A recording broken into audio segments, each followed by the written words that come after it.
Traverser l'Atlantique en avion sans une goutte de pétrole. Vous y croyez? Bah oui, si vous m'en parlez. Voilà, mais comment est-ce possible? Mais grâce à la technologie, on va voir ça tout de suite avec les éclaireurs.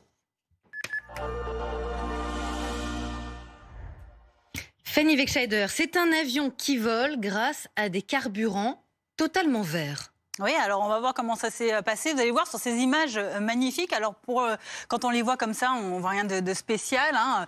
Un embarquement qui se passe hier à Londres, aux alentours de 12h30 heure française.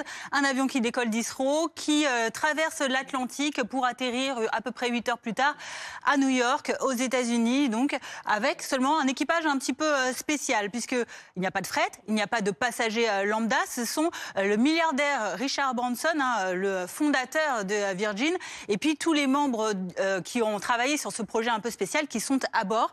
Alors pourquoi c'est spécial? Eh bien parce que vous allez le voir, Virgin hier a communiqué sur cette première historique.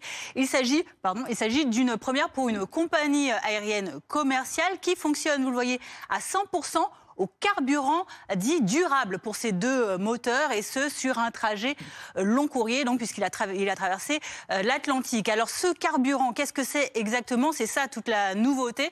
Ça s'appelle du CDA, du carburant durable d'aviation. Il est composé, c'est un peu technique, à 88% de HEFA. En gros, ce sont des huiles usagées, des résidus d'huile usagées, et à 12% de SAK. Là aussi, ce sont des déchets organiques, d'huile, de sucre ou de protéines, et donc qui permettent de créer ce carburant. Un carburant qui va donc servir à cet avion pour voyager, et qui, pour vocation, eh bien, en tout cas c'était le but hier, d'économiser, de réduire de 70% les émissions de CO2. Voilà ce qui s'est passé donc hier. Mais c'est si écolo que ça, Fanny. Comment on le fabrique, ce fameux carburant? Alors, bon, c'est fabriqué de manière écologique, puisque ce sont donc c'est pas à partir d'hydrocarbures, mais cependant, ce carburant, il est tout de même utilisé dans des moteurs à combustion, et donc qui génèrent du CO2, du carbone, vous le voyez. Mais surtout, des associations écologiques reprochent que ces résidus d'huile qui sont utilisés pour ce carburant, eh bien, elles n'existent pas en quantité suffisante dans la nature pour remplacer le kérosène de tous les avions.